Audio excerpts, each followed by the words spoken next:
Ya,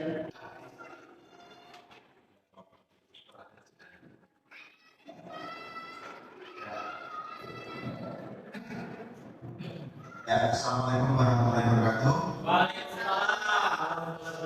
Selamat pagi Bapak Ibu semua.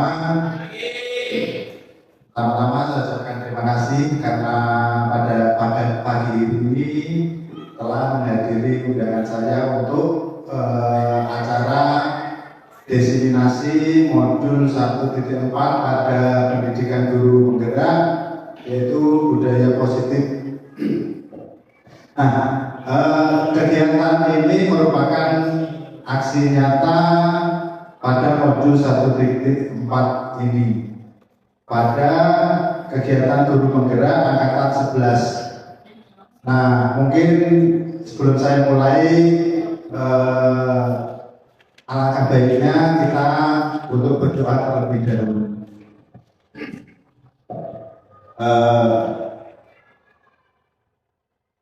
Berdoa mulai.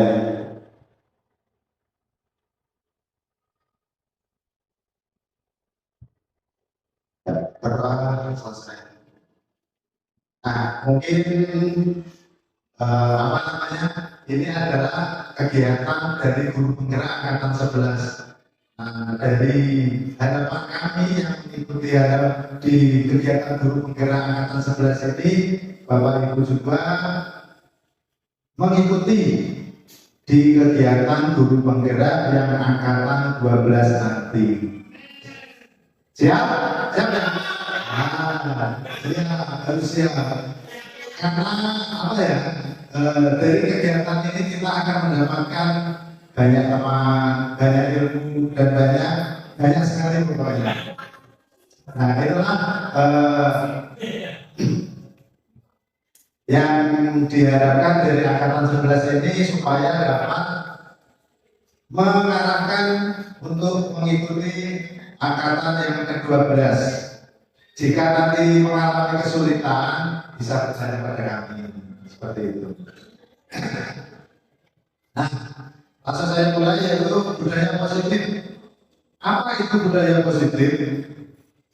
Nah, budaya positif merupakan perwujudan nilai-nilai atau keyakinan universal yang diterapkan di sekolah.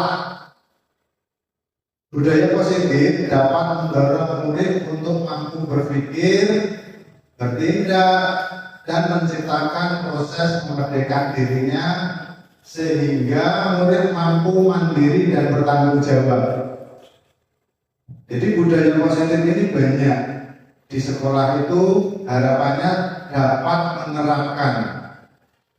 Nah, dari modul 1.4 ini kami mendapatkan beberapa ilmu yang mungkin bisa kita terapkan atau kita adopsi di sekolah kita.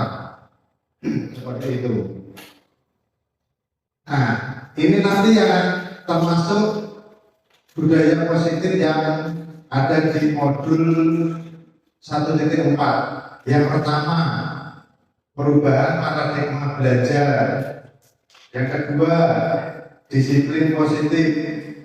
Kemudian yang ketiga, kebutuhan dasar manusia. Yang keempat, motivasi perilaku manusia. Selanjutnya, posisi kontrol guru, keyakinan kelas, dan yang terakhir adalah segitiga restitusi. Nah, ini adalah beberapa materi yang ada di modul 1.4 yang telah kami dapatkan. Nah, kemudian nanti akan saya sampaikan kepada Bapak Ibu semua sepemahaman saya seperti itu. Nah, dimulai dari paradigma baru. Tentunya kita sudah tidak asing yang namanya profil pelajar Pancasila. Jadi pembelajaran dengan paradigma baru ini merupakan pembelajaran yang dirancang berdasarkan prinsip berdiferensiasi, sehingga para peserta didik kita belajar sesuai dengan kebutuhannya berdasarkan tahap perkembangannya sesuai psikologi modern untuk mewujudkan profil pelajar Pancasila. Jadi memang dalam paradigma baru ini yang ditekankan adalah yang namanya pembelajaran diferensiasi untuk memenuhi 6 profil pelajar Pancasila. Nah, 6 profil pelajar Pancasila itu apa saja? Nah, yang pertama, beriman bertakwa kepada Tuhan Yang Maha Esa dan berakhlak mulia. Jadi di sini peserta didik kita dihadapkan memiliki iman dan takwa kepada Tuhan Yang Maha Esa dengan disertai akhlak yang mulia. Kemudian berkebinekaan global. Nah, berkebinekaan global ini diharapkan peserta didik kita itu menghargai berbagai budaya, kemudian adat istiadat yang ada atau yang sudah dipahami oleh peserta didik kita. Jadi kita tinggal mengembangkan seperti itu atau menuntunnya. Kemudian mandiri, bergotong royong. Nah, dari bergotong royong ini kita mengharapkan peserta didik kita itu peka terhadap lingkungannya. Tidak hanya di sekolah, tetapi juga di lingkungan tempat tinggalnya. Kemudian yang kelima, bernalar kritis. Bernalar kritis di sini harapannya peserta didik kita itu mulai memiliki kemampuan untuk berpikir kritis terhadap situasi yang ada. Kalau di dalam pembelajaran, tentunya situasi bagaimana anak itu memecahkan soal yang kita berikan. Kemudian ketika di dalam kehidupan atau di masyarakat, bernalar kritis ini bisa diartikan bagaimana anak ini menyelesaikan masalah yang ada di lingkungannya. Tentunya bernalar kritis ini ada kaitannya erat dengan kreatif.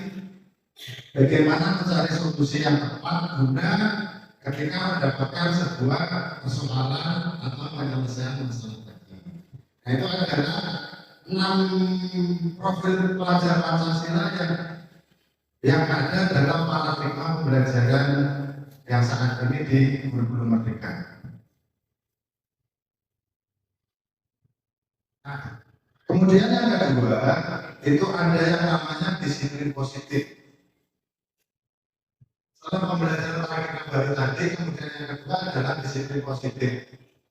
Nah, disiplin positif di sini adalah pembiasaan hal yang baik mencakup sikap atau perilaku maupun tutur kata oleh seluruh warga sekolah, terutama bagi murid agar dapat berkembang menjadi pribadi yang kritis, mandiri, dan bertanggung jawab sebagai pendidik. Tujuan kita adalah menciptakan peserta didik yang memiliki disiplin diri, sehingga mereka berperilaku menjadi kepada nilai-nilai kebajikan dan memiliki motivasi diri menuju perubahan perilaku ke arah yang lebih baik. Jadi disiplin positif ini adalah kita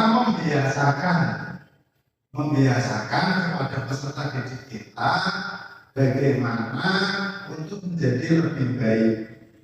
Itulah yang dinamakan disiplin positif. Jadi seluruh kegiatan yang kita laksanakan di sekolah kita ini harapannya bisa menjadi menjiwa atau mendarah daging di anak kita untuk menerapkan yang namanya disiplin positif. Nah, contoh-contoh nilai kebajikan, tentunya kemarin juga sudah disampaikan nilai kebajikan itu seperti ini. Contohnya kejujuran, kedisiplinan, kasih sayang, kesabaran, keadilan, integritas, dan tanggung jawab. Apakah ada yang lain, Pak? Tentunya ada. Ini kan hanya contoh yang saya berikan. Jadi apa? Begini, ketika kita membuat kesepakatan kelas kayak kemarin, saya mulai sedikit seperti ini. Jadi biasanya anak-anak itu memunculkan kata-kata negatif. Iya nggak Pak? Nah, dari kata-kata negatif itu kita mengarahkan anak untuk mengubahnya menjadi kalimat positif. Misalnya saya contohkan, tidak boleh terlambat. Kalimat positifnya apa? Iya, datang tepat waktu. Nah, tepuk tangan. Nah, dari datang tepat waktu ini tujuannya apa? Atau secara garis besarnya apa? Mengarahkan ke anak bagaimana? Iya, kedisiplinan. Jadi dari kalimat negatif tadi kita berusaha mengubah kepada anak untuk menerapkan yang kalimat positif. Setelah itu kita tarik ke yang lebih umum lagi. Misalnya tadi anak tidak boleh datang terlambat. Kalimat positifnya hadir tepat waktu. Kemudian kalimat kebajikannya kedisiplinan. Mungkin ada contoh lagi, dilarang membuli. Kalimat positifnya apa?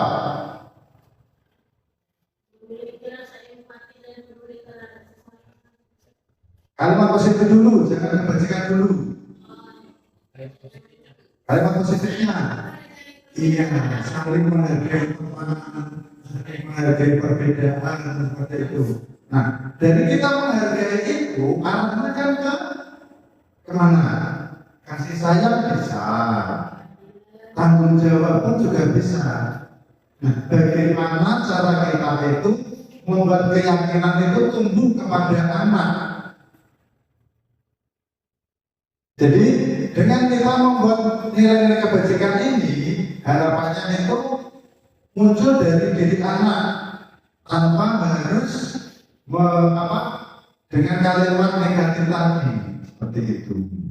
Jadi dari kalimat negatif kita ubah menjadi kalimat positif, kemudian kita berusaha tarik kesimpulan garis besarnya dari kalimat positif itu.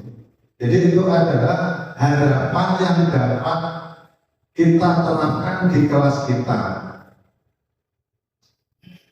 Dengan kesepakatan itu, anak itu sadar akan apa yang dilakukan. Jadi seperti itu disiplin positif dari kesepakatan kelas yang sudah kita laksanakan. Nah, menurut Bapak Ibu, apakah Bapak Ibu sudah melaksanakan seperti itu? Sudah belum? Tentunya kalau kesepakatan kelas kita sudah melaksanakan, ya kan? Nah, tapi saya pribadi juga sadar kekurangan saya dari modul ini. Saya sadar juga bahwa ternyata apa yang kita lakukan itu belum sepenuhnya tepat karena masih sering menggunakan kalimat negatif.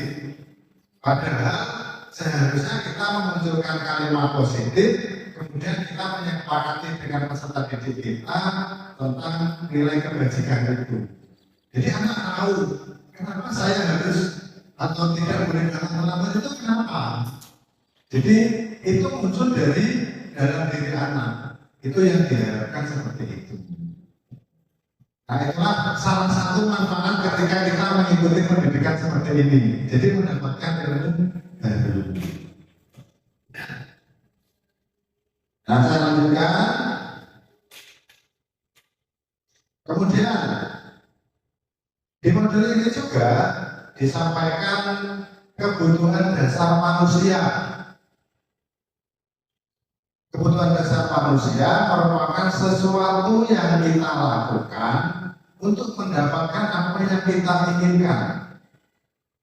Seluruh tindakan yang kita lakukan memiliki tujuan. Semua usaha terbaik yang kita lakukan agar kebutuhan dasar kita itu terpenuhi dengan baik. Ini adalah gambaran besar bagaimana sebagai manusia kita itu untuk memenuhi kebutuhan kita. Coba kita berefleksi sedikit. Benar tidak seperti ini?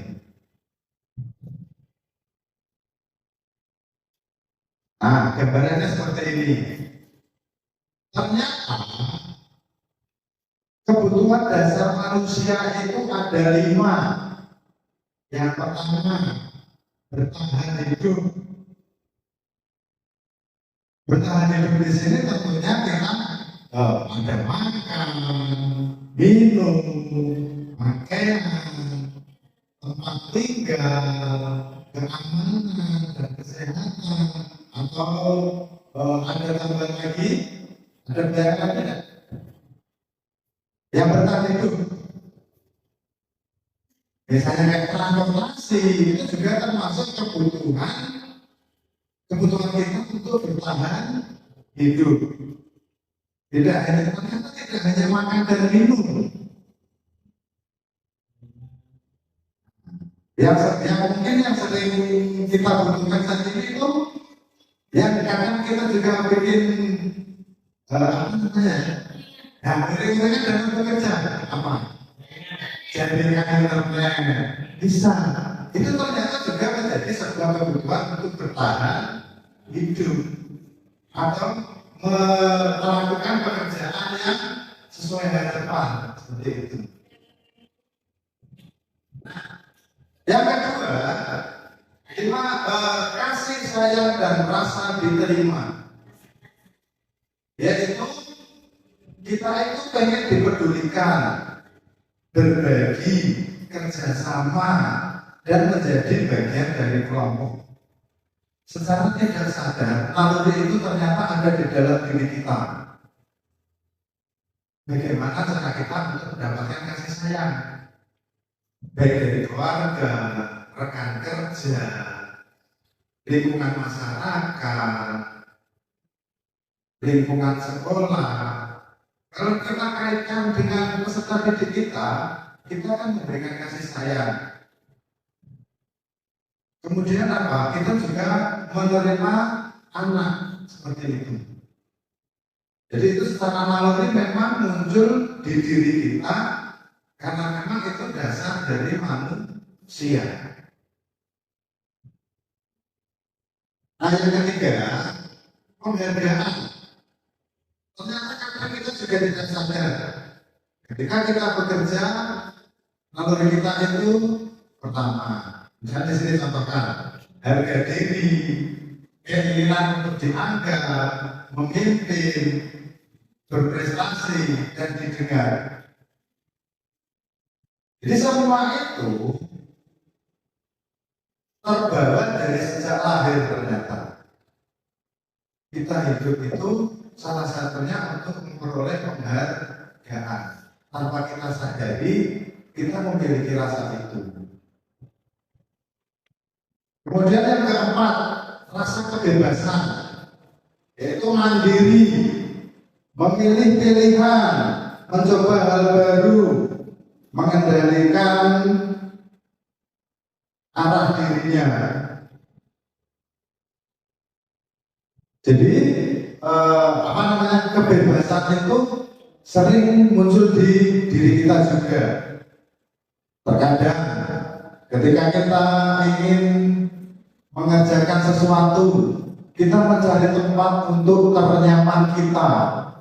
Itu salah satu pilihan mandiri.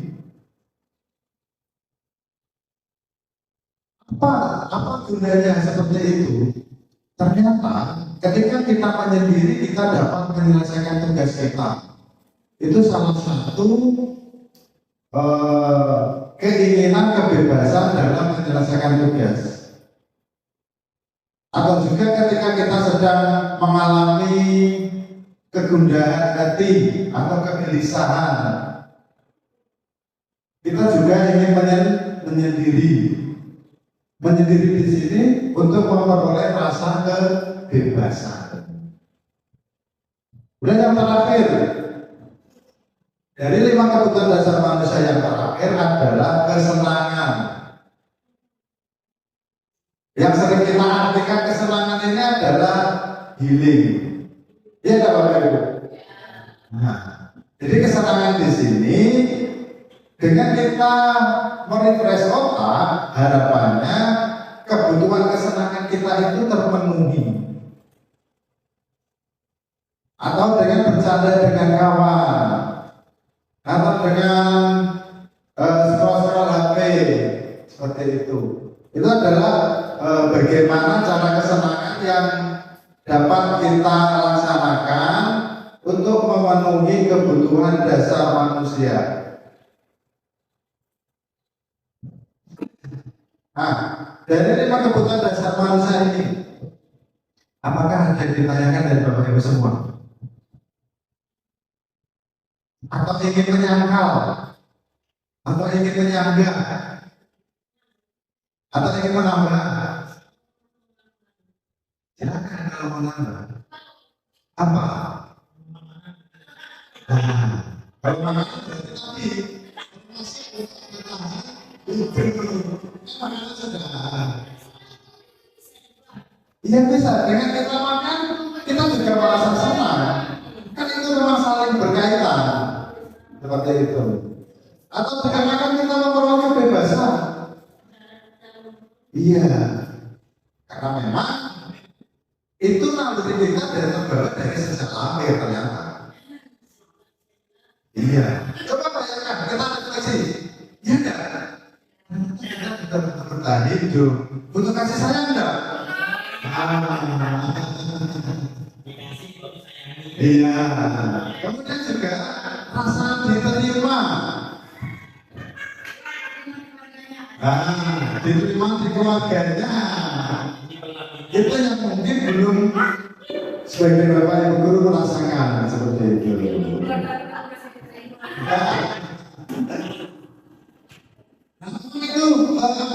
Naluri itu memang muncul dalam diri kita. Ketika kita mengajar pun juga sama. Atau di lingkungan kerja pun kadang itu juga muncul di dalam diri kita. Misalnya kayak tadi bertahan hidup, kita butuh tempat tersendiri ketika ingin menyelesaikan tugas. Bisa kasih sayang. Kalau kasih sayang bagaimana? Kita dipedulikan teman. Saling menyapa antar teman kerja. Itu kan peduli. Atau ketika kemarin tidak datang atau tidak melihatnya, kita bertanya kemarin kemana kok tidak ada. Nah, seperti itu. Meskipun kadang kita mengucapkan dengan nada yang kurang sesuai, tapi itu juga merupakan bentuk penyampaian kasih sayang. Nah, seperti itu. Atau juga ketika kita ada di kantor, kita mencarinya, itu juga rasa kasih sayang. Seperti itu. Lanjutkan selanjutnya. Sekarang coba kita refleksi diri. Sambil saya bimbing, mari tanyakan ke diri kita sendiri. Bagaimana kita berperilaku? Apakah kita melakukan sesuatu karena ada dorongan dari lingkungan atau ada dorongan yang lain? Ayo. Coba sambil saya bacakan, sambil Bapak Ibu refleksikan. Selama ini diri kita itu berperilaku atas dorongan dari lingkungan atau dorongan dari orang lain? Atau terkadang kita melakukan sesuatu itu karena kita menghindari rasa sakit atau ketidaknyamanan. Itu seperti itu.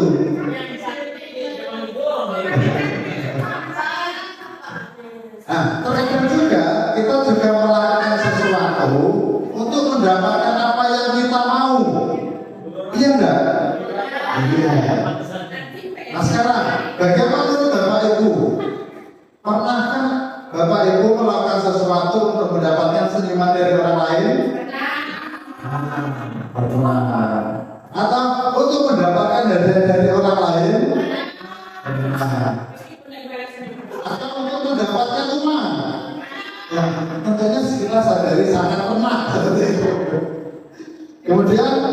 Apalagi kira-kira alasan orang melakukan sesuatu. Nah, seperti itu. Coba kita refleksi. Bagaimana kita selama ini menghadapi di diri kita? Apakah itu dorongan dari dalam diri, dari dalam lingkungan, atau dari orang lain? Hah?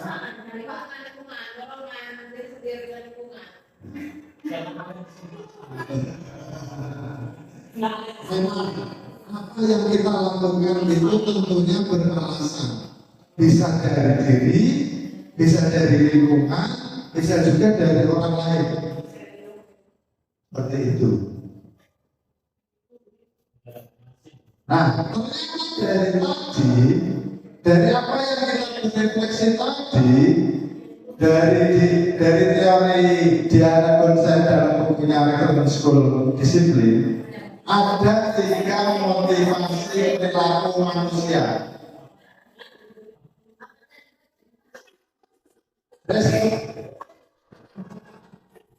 Recruitment Disiplin.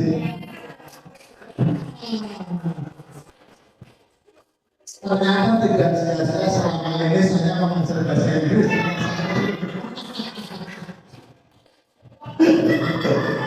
Seperti itu.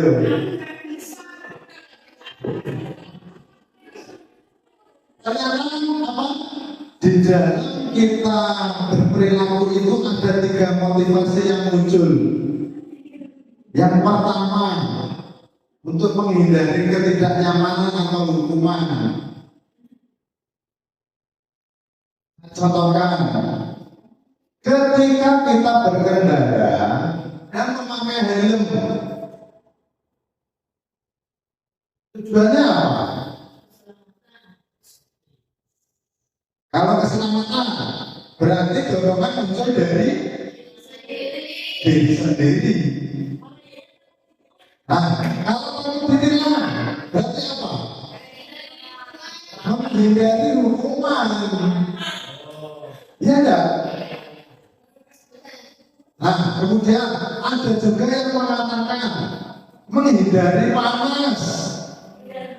Itu apa termasuk? Menghindari ketidaknyamanan.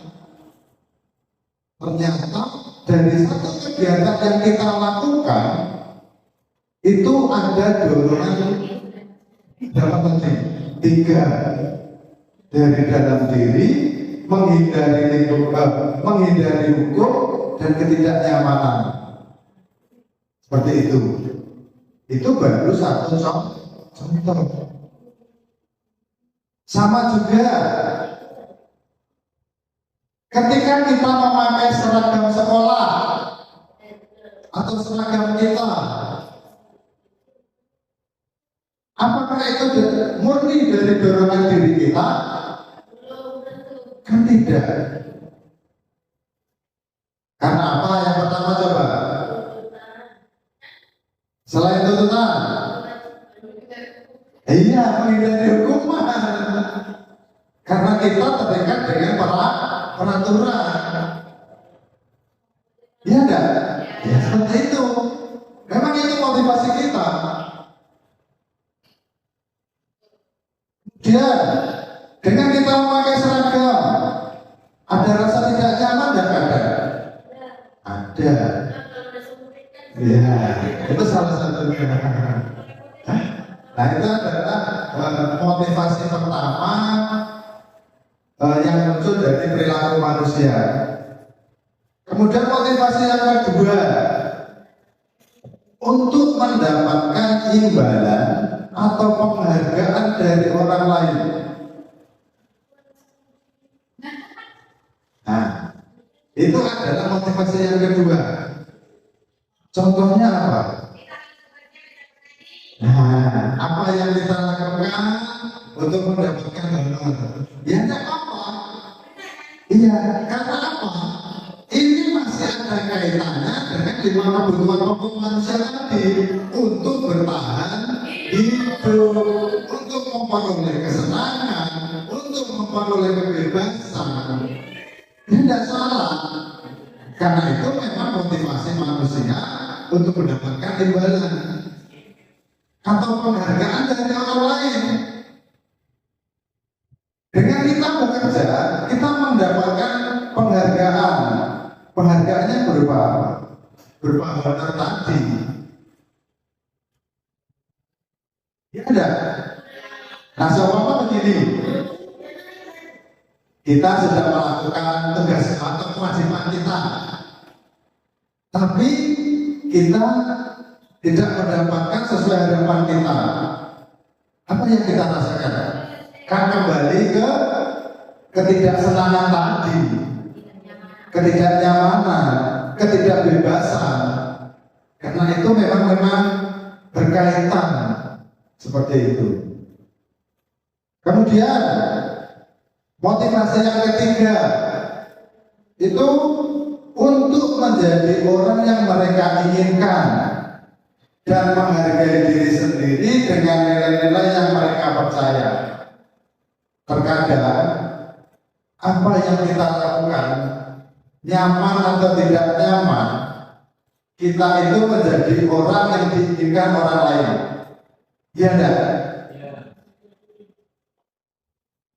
Kita menjadi orang yang diinginkan orang lain. Banyak begini, ketika kita awal tahun pembelajaran, kita mendapatkan tugas menjadi wali kelas. Berarti kita kan diharapkan menjadi orang lain atau wali kelas di situ. Meskipun kita merasa tidak nyaman, tetapi karena rasa tanggung jawab kita menerima apa yang diinginkan orang lain. Iya enggak? Iya. Atau juga seperti ini. Ketika di lingkungan masyarakat kita diminta untuk menghadiri undangan atau menjadi, katakanlah saya contohkan misalnya kita memimpin acara seperti ulang tahun kah, yasinan kah, kan kita diharapkan menjadi orang lain. Dengan kita menerima, berarti motivasi kita adalah melaksanakan tanggung jawab karena kita telah diminta. Sadar tidak sadar ternyata tiga motivasi ini sering muncul pada diri kita sendiri. Seperti itu. Nah, sampai di sini, apakah ada pembelajaran baru yang kita dapatkan? Ada. Ternyata saya juga mendapatkan banyak dari sini. Secara tidak sadar, itu semua ada dalam diri kita. 5 kebutuhan pokok tadi, 3 motivasi manusia dalam untuk bertahan hidup, itu naluri memang.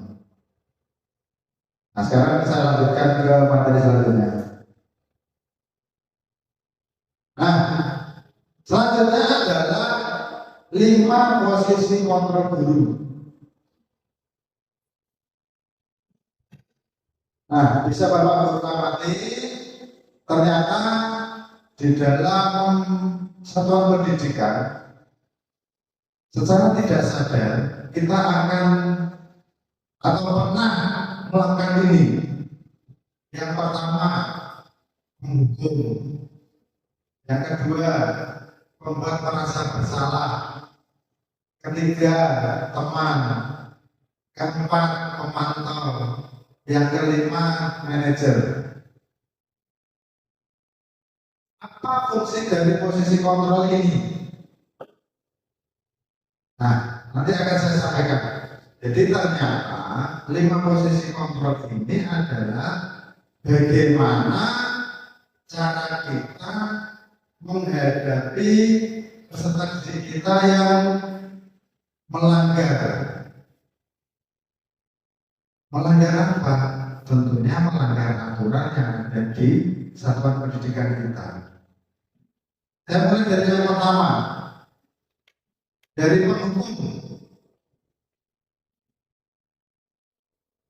Seorang penghukum bisa menggunakan hukuman fisik maupun verbal. Iya tidak? Kemudian orang-orang yang menjalankan posisi penghukum senantiasa mengatakan bahwa sekolah memerlukan sistem atau alat yang lebih menekan siswa-siswi lebih dalam lagi. Guru-guru menerapkan posisi penghukum akan berkata, patuhi aturan saya atau awas.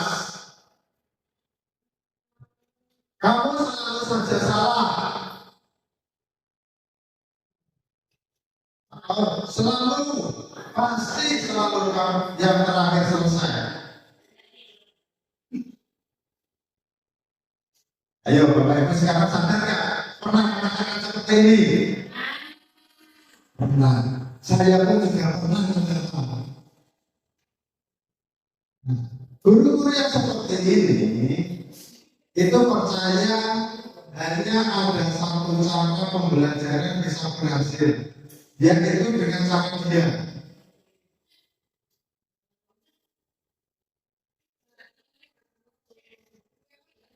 Nah, jadi hukum adalah ada semangatnya tinggi, bahasa tubuh, mata melotot, atau tangan ketiga, menunjuk-nunjuk, membentak. Ya memang kita akui, kita terkadang tidak sadar melakukan ini. Sadar tidak? Siapa sadar? Sekarang sadar? Sadar. Nah berarti bersyukur saya sampai ada bersama. Ini adalah posisi kontrol yang pertama, penghukum. Kemudian yang kedua, pembuat merasa bersalah. Nah, pembuat merasa bersalah akan menggunakan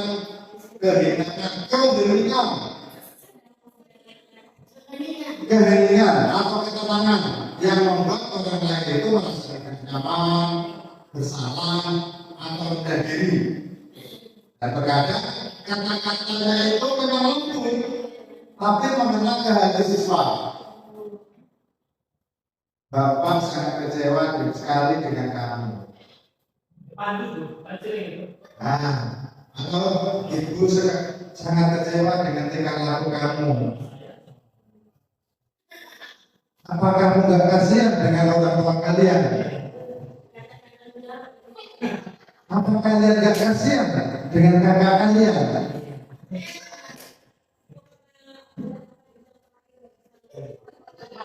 Nah, dari ini yang kita akan belajar. Kita akan sama-sama menyimak dari kalimat posisi kontrol tadi, mana yang lebih tepat kita terapkan.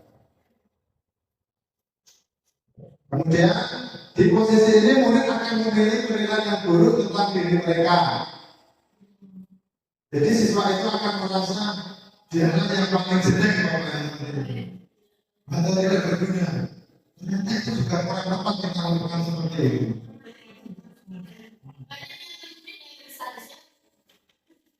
Nah, terkadang juga ketika kita menerapkan disiplin dasar itu akan membekas di hati peserta didik kita itu sampai dia dewasa. Jadi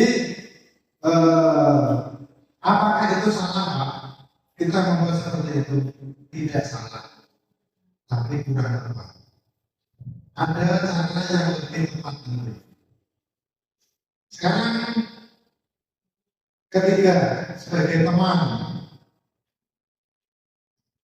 Nah, kita menempatkan diri kita itu sebagai teman. Teman tentunya tidak menyakiti. Nah, namun akan tetap berupaya memantau murid melalui pendekatan persuasif. Posisi teman pada guru bisa berdampak negatif atau berdampak positif. Dampak positifnya dulu. Nah, murid memiliki hubungan yang baik antara guru dan murid. Misalnya kita bercanda seperti itu.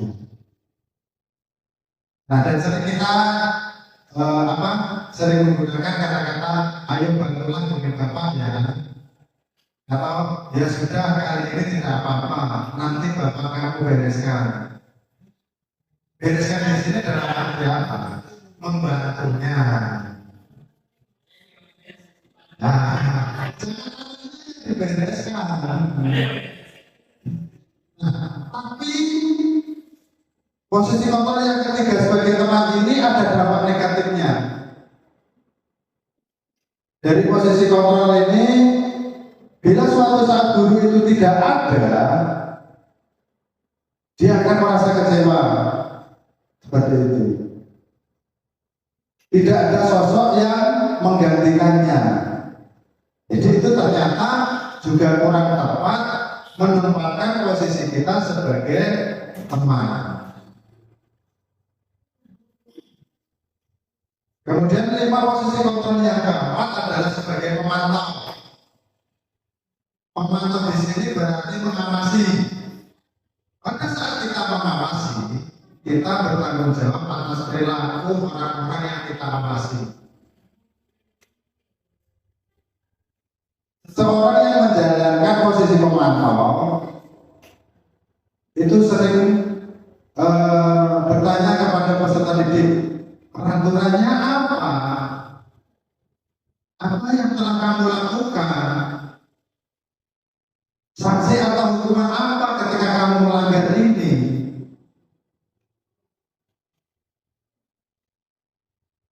Tidak, kita ternyata juga melakukan itu juga.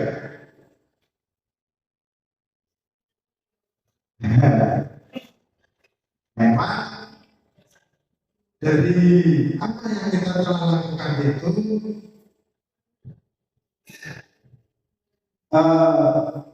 bagaimana kita menghadapi peserta didik itu ada konsekuensinya. Kalau dari pemantau ini konsekuensinya apa? Posisi kontrol pemantau adalah murid memahami konsekuensi yang harus dijalankan karena telah melanggar salah satu peraturan sekolah. Jadi murid itu tahu. Ini ketika kita menempatkan diri sebagai pemantau. Kemudian yang terakhir adalah manajer. Kalau di posisi kita ada baris. Nah, harapannya dari posisi kontrol tadi kita bisa menerapkan sebagai manajer ini.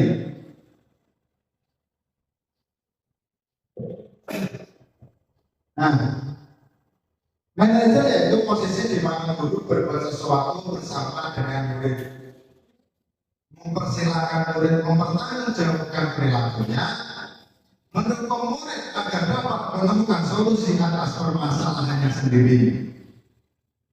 Jadi sama-sama antara kita murid mempertanggungjawabkan perilakunya.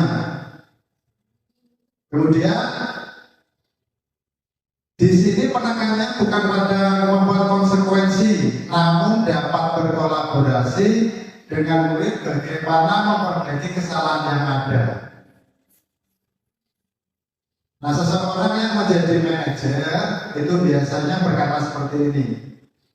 Apa yang kita yakini? Jika kita bertanya seperti ini kaitannya dengan keyakinan kelas tadi atau keyakinan yang ada di sekolah kita, berkaitan lagi kan, seperti itu. Kemudian apakah kamu meyakininya? Nah, itu adalah ucapan-ucapan yang bisa kita ubah setelah mendapatkan pencerahan dari saya. Seperti itu. Nah, tugas seorang manajer bukan untuk mengatur perilaku seseorang. Ingat, bukan mengatur, tapi membimbing murid untuk dapat mengatur dirinya. Bukan kita yang mengatur murid, tapi kita membimbing murid untuk mengatur dirinya. Jadi kita yang membimbing murid untuk mengatur dirinya. Dengan apa? Ya dengan keyakinan-keyakinan tadi, dengan disiplin positif tadi, seperti itu.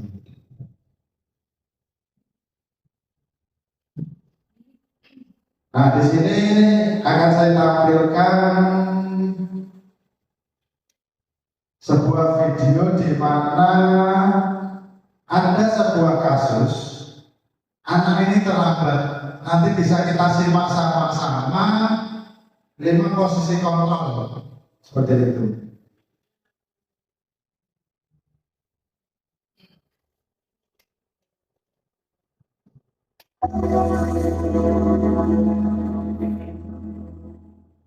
Restitusi dikembangkan oleh pakar pendidikan dari dulu.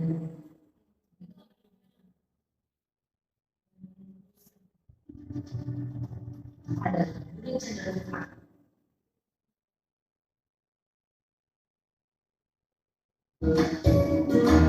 kontrol. Lima posisi kontrol. Silakan Bapak Ibu simak 5 posisi kontrol dalam menangani seorang siswa yang terlambat datang ke sekolah. Sekarang kita simak sama-sama. Agar dapat mengenali dirinya. Pada video kali ini, kita akan membahas tentang 5 posisi kontrol yang dikembangkan oleh Diane Dawson dan contoh penerapannya.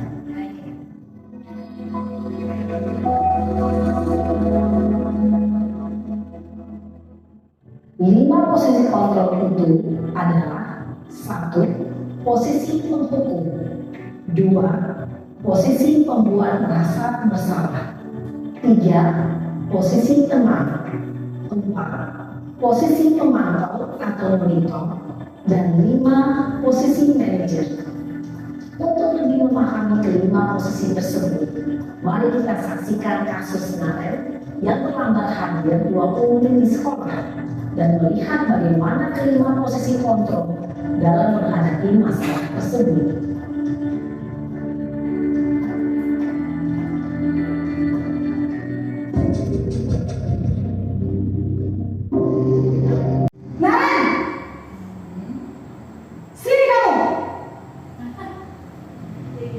Selamat pagi, Bu. Selalu terlambat. Kamu deh, pasti terlambat. Maaf, Bu. Saya Apa? Apa coba? Alasan kamu apa lagi? Kapan sih kamu tidak terlambat? Malas sekali ya kamu jadi anak. saya Dasar pemalas. Gak kapok-kapok sih kamu.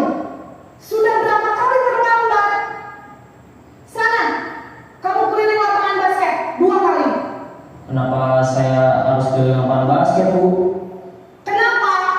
Kamu melawan ibu. Berani-beraninya jawab.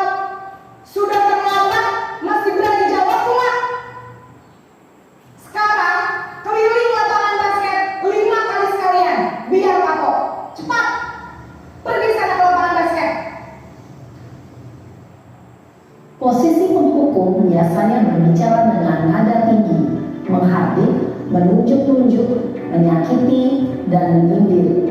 Hukuman bisa berupa fisik maupun psikis. Ibu dan bapak guru hebat. Dampak yang terjadi pada murid ketika guru berada pada posisi penghukum adalah murid cenderung akan memberontak, bahkan menyimpan dendam.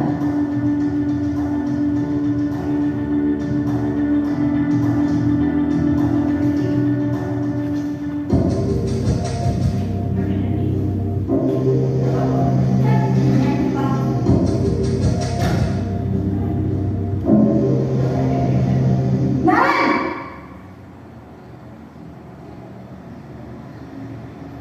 Selamat pagi, Bu. Naren! Kamu kenapa terlambat lagi, nak? Ya Tuhan, Naren. Kamu senang ya bikin ibu susah ya? Kalau kamu terlambat lagi, nanti ibu yang ditegur bapak kepala sekolah, nak. Disangka ibu tidak bisa membina kamu. Duh,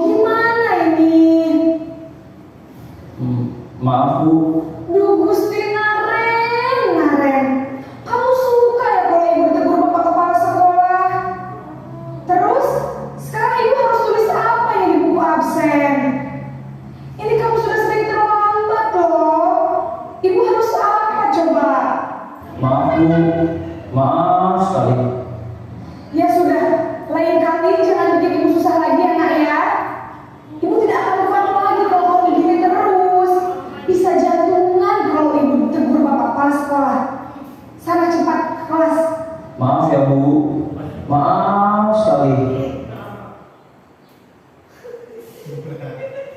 Posisi pembuat rasa bersalah berbicara dengan nada tenang, cenderung lembut.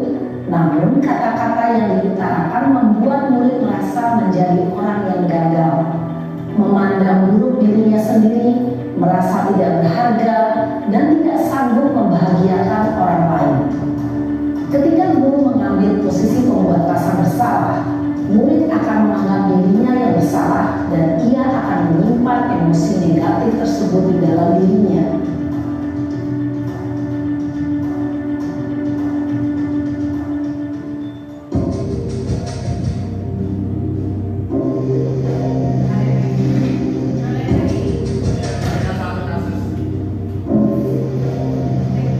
Naren!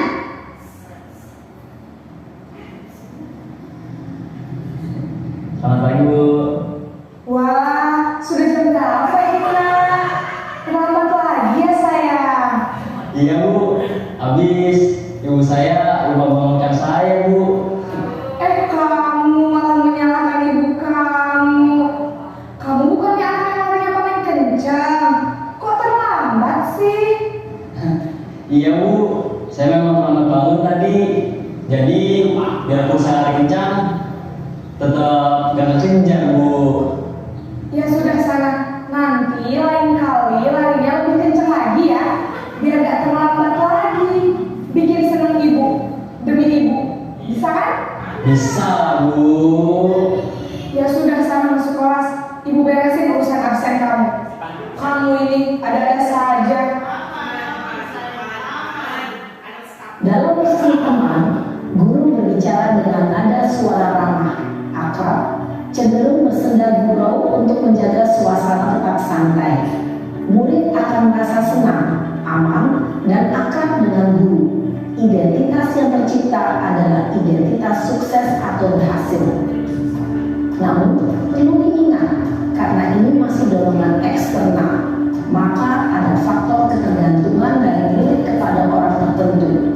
Di sini guru absennya, sehingga di lain waktu murid bisa berperilaku baik, namun hanya kepada orang-orang tertentu saja.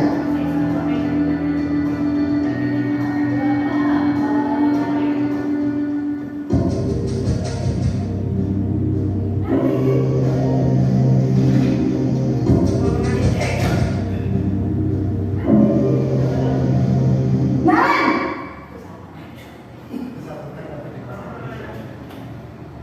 Selamat pagi Bu.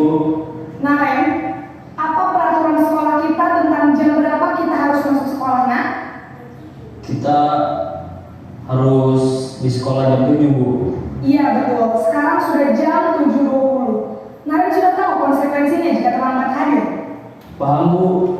Saya harus tinggal kelas pas jam istirahat selama 20 menit. Iya benar, konsekuensinya demikian. Jadi nanti jam 9.30 pas istirahat, kamu harus tinggal di kelas, kerjakan tugas tambahan untuk ketertinggalan kamu, ya? Baik Bu. Posisi pemantau mengandalkan penghitungan atau data untuk mengontrol murid. Guru mengarahkan murid berdasarkan peraturan dan konsekuensi. Seorang pemantau menunjukkan bahasa tubuh dan ekspresi wajah yang datar dan cenderung formal.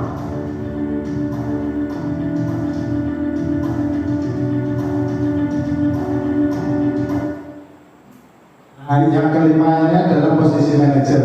Ini yang diharapkan muncul dalam diri kita sebagai pendidik dalam menangani sebuah pelanggaran peraturan di sekolah. Nah, sekarang bisa kita sama-sama lagi.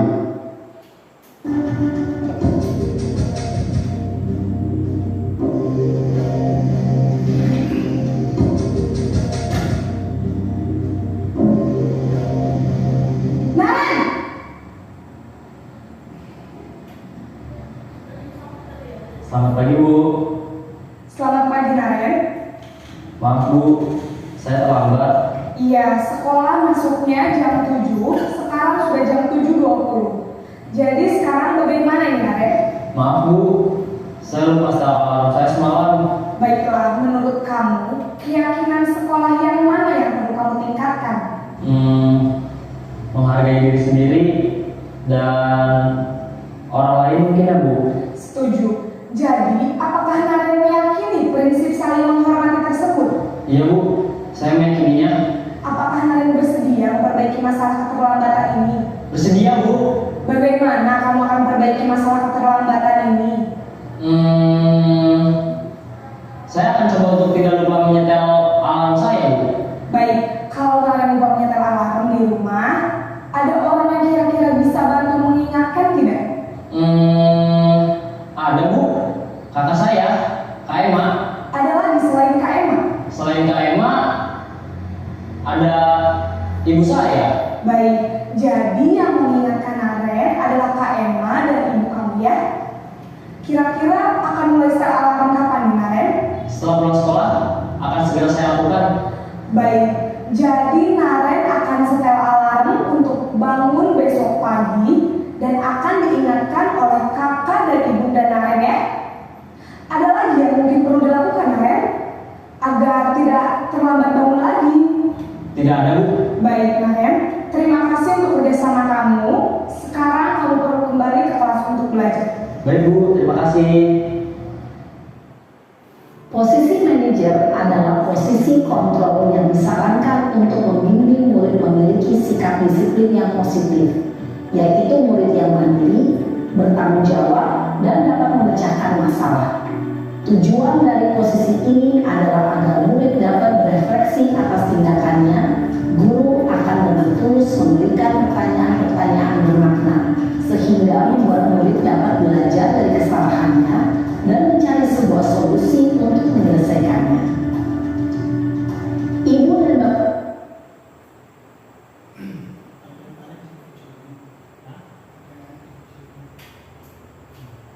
Nah, ini tadi adalah 5 posisi kontrol yang mungkin atau sekarang sadarkah kita telah melakukan itu Bapak Ibu? Iya, sekarang kita sadar ternyata apa yang kita lakukan ini mungkin belum tepat. Ya enggak? Iya, karena memang untuk menjadi posisi manajer itu perlu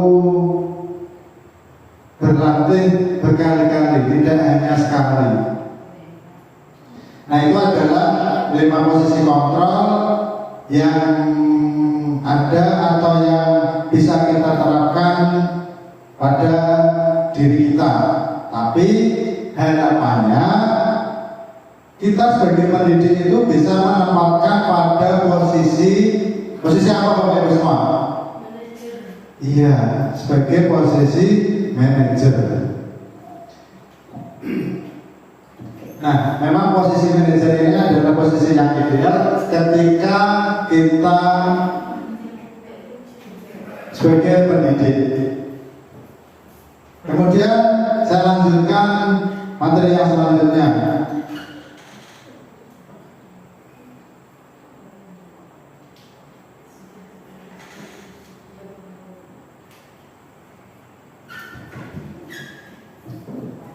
Nah, yang terakhir adalah segitiga restitusi. Nah, segitiga restitusi adalah proses dialog yang dijalankan guru atau orang tua agar dapat menghasilkan murid yang mandiri, bertanggung jawab. Seperti itu. Jadi segitiga restitusi ini membantu murid memiliki tujuan disiplin positif dan memperbaiki diri dari berbuat salah, bukan untuk menghukum kesalahan, namun untuk belajar dari kesalahan. Nah, ini adalah bagaimana kita menempatkan diri pada sebagai manajer tadi. Nah, ternyata di sini ada 3 tahapan. Ketika kita menempatkan diri sebagai manajer, itu ada 3 tahapan. Yang pertama, menstabilkan identitas. Jika anak berbuat salah, maka ada kebutuhan dasar mereka yang tidak terpenuhi. Bagian dari dasar segitiga restitusi memiliki tujuan untuk merubah orang yang gagal karena telah berbuat kesalahan menjadi orang yang sukses. Ini adalah langkah awalnya. Kemudian yang kedua, memvalidasi tindakan yang salah. Menurut teori kontrol, semua tindakan manusia, baik atau buruk, pasti memiliki tujuan tertentu. Ketika kita menolak anak yang berbuat salah, dia akan tetap dalam masalah. Yang diperlukan adalah kita tahu alasan mengapa anak ini melakukan hal yang dilakukan. Jadi dia paham, memahaminya, salahnya itu apa. Setelah itu, langkah yang ketiga yaitu menanyakan keyakinan.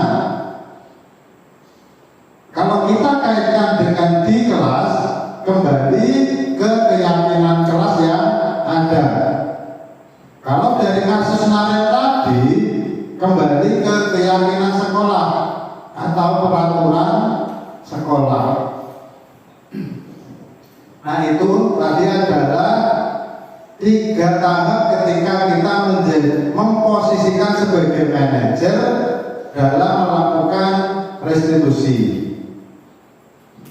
Nah, ini ada video lagi terkait penanganan segitiga restitusi.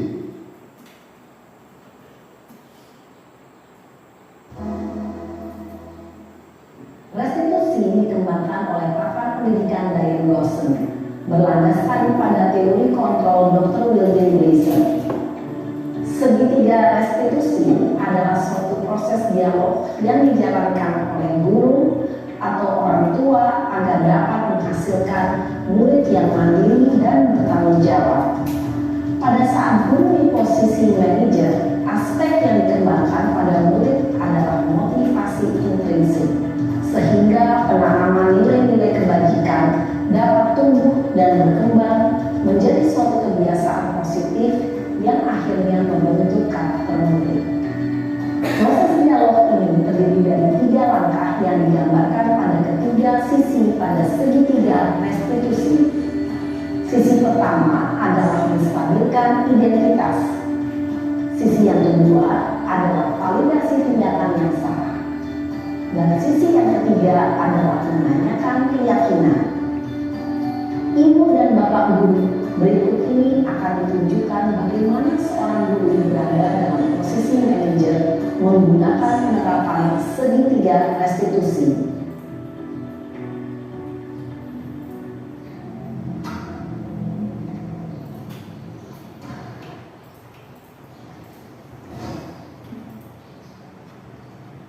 Siang Sarah. Siang Pak. Sudah lama nggak ketemu Sarah? Kenapa hari ini ada di sini? Kesel Pak, kesel banget. Masa aku dikatain tukang fitnah Pak?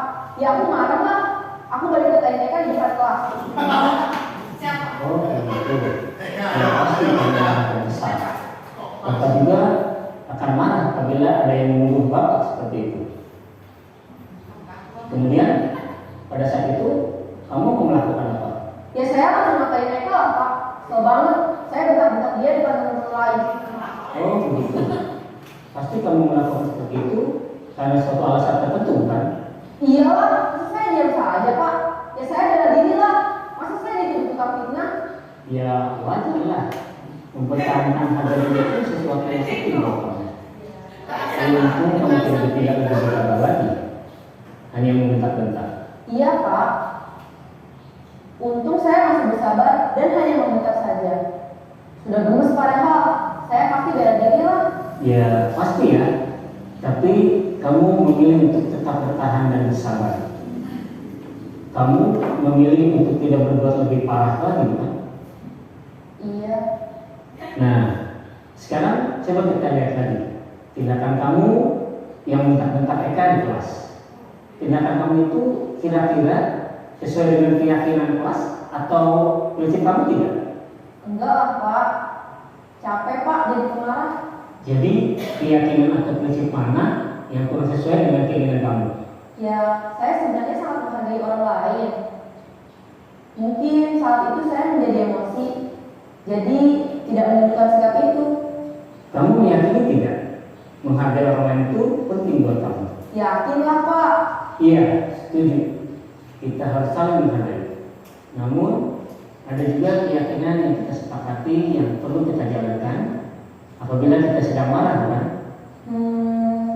Ya, saya bisa lebih proaktif, mulai dengan diri sendiri.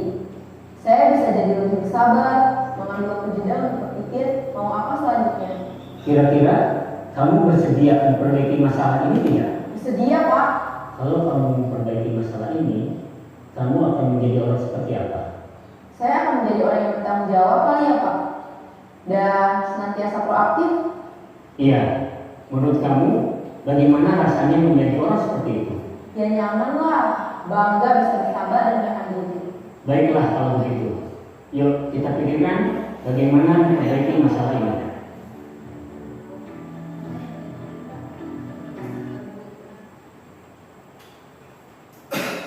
Nah itu tadi adalah sekilas bagaimana diri kita menempatkan pada posisi manajer. Jadi memang ketika kita menghadapi peserta didik yang mengalami permasalahan yang melanggar peraturan tentunya kalau di satuan pendidikan kita, itu adalah kita menempatkan diri kita itu sebagai manajer. Itu yang paling diharapkan kita sebagai pendidik. Dan ketika kita menjadi atau memposisikan sebagai manajer, kita harus dapat melakukan 3 langkah tadi. Yang pertama itu menstabilkan identitas. Kemudian yang kedua, memvalidasi tindakan yang salah. Kemudian yang ketiga, menanyakan keyakinan. Jadi ketika kita memposisikan manajer, itu kita mengharapkan rasa bersalah dan memperbaiki diri itu muncul dari peserta didik kita. Jadi bukan dengan paksaan, tapi anak itu sadar bahwa apa yang dilakukan salah, kemudian anak itu dapat melakukan perubahan dari kesalahan itu. Itu adalah ketika kita memposisikan sebagai manajer. Nah itu tadi adalah materi terakhir yang dapat saya sampaikan. Sekarang kita akan berefleksi sedikit.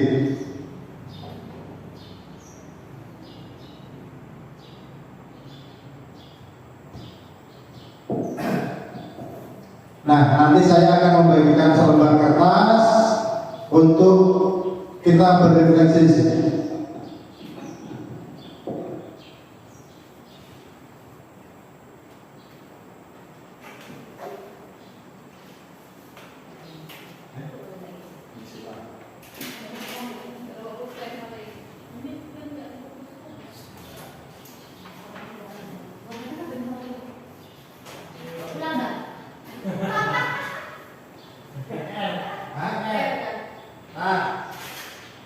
Sambil Bapak Ibu lihat apa yang sudah saya tampilkan, cara berefleksi kita itu seperti ini.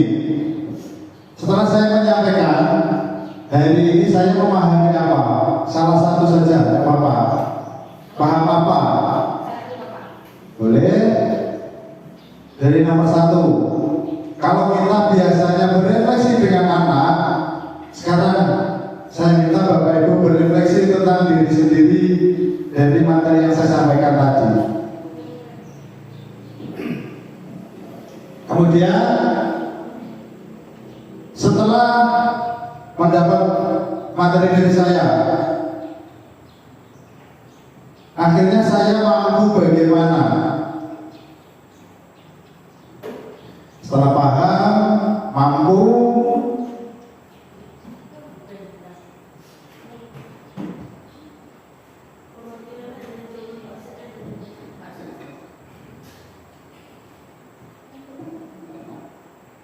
kemudian yang ketiga refleksinya adalah perasaan saya setelah melakukan pembelajaran hari ini adalah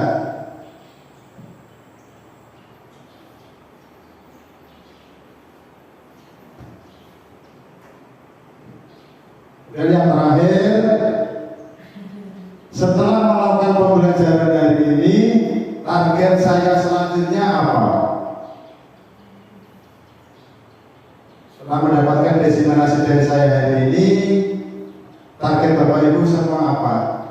Dari yang dipahami tadi, targetnya apa? Seperti itu. Nah, nanti saya minta salah satu perwakilan dari Bapak Ibu yang sudah selesai untuk merefleksikan kegiatan kita pada siang hari ini. Siapa yang sudah selesai?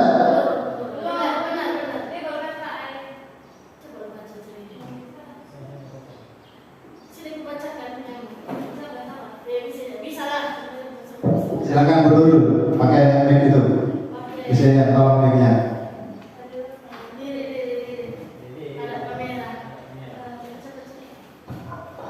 Ya silakan berdulu untuk berefleksi kegiatan kita pada siang hari ini.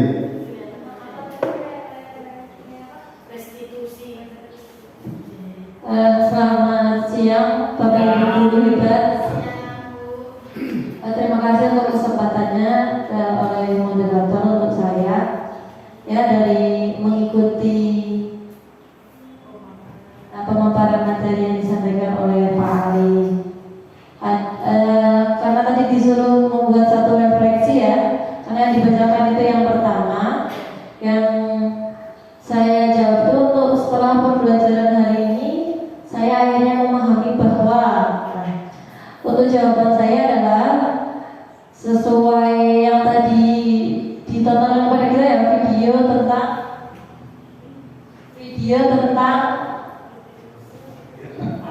tadi bahasa Inggrisnya Pak. Yang mana? Yang 5 posisi kontrol atau distribusinya? 5 posisi kontrol. Ya, 5 posisi kontrol tadi. Ya, tentang 5 posisi kontrol tadi dari apa? Kita semua kan guru pasti pernah mengalami apa yang ada di video tadi ya. Nah, dari 5 posisi kontrol itu ternyata saya akui pernah melakukan hal yang sama di dalam video itu. Nah, setelah menonton 5 posisi kontrol dan contohnya masing-masing, jadi saya tahu mana yang tepat cara menegur siswa dengan baik dan tepat agar si siswa sendiri itu tuh tidak memiliki rasa dendam kepada guru, kemudian dia juga memotivasi dirinya untuk lebih baik ke depannya. Itu aja Pak. Terima kasih. Terima kasih. Beri tepuk tangan untuk gubernur dulu. Nah, dari refleksi gubernur tadi, perasaannya setelah mendapatkan paparan dari saya, bagaimana? Perasaannya senang? Perasaannya nambah ilmu tentunya ya Pak ya. Satu, nambah ilmu dan juga bisa kita refleksi yang udah itu ke depannya bisa perbaiki lagi. Mungkin dengan cara kita bicara sama siswa, apalagi kita kan ngajar anak SD ya. Anak SD yang mungkin masih belum kayak anak SMP atau SMA ya, mungkin mereka udah bisa. Tadi kan contohnya kan anak SMA ya. Nah, untuk anak SD ini kita punya karakter anak yang bermacam-macam, apalagi yang namanya terlambat, mereka kadang ya masa bodoh lah bahasanya kan. Nah, kita nanti bisa memberi kayak penguatan buat dia. Ternyata aturan kemudian kayak gurunya pun tidak perlu nguras tenaga untuk marahin anak-anak gitu Pak. Ya, terima kasih Bu Nurul. Secara tidak langsung Bu Nurul telah menjawab refleksi yang keempat. Langkah selanjutnya apa yang dilaksanakan setelah mendapat paparan dari saya. Nah, terima kasih Bu Nurul. Nah, dengan kita berefleksi ini tadi berakhir pula diseminasi yang saya sampaikan. Semoga apa yang saya sampaikan ini bisa diterapkan dan dipelajari oleh Bapak Ibu guru semua demi kemajuan peserta didik kita. Saya akhiri. Wassalamualaikum.